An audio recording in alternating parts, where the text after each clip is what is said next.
ఒక మాయని తెలుసుకున్నాను, ఏది నా సొంతం కాదనుకున్నాను. తప్పిపోయిన కుమారుని నేనైతే, నా కొరకై నిరీక్షించే తండ్రి నా యేసు.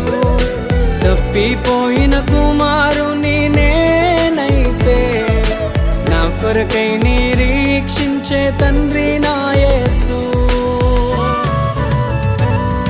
ఈ లోకమంతా నేను వెతకినా, నాకు లేదయ్యా ఎక్కడా ఆనందం.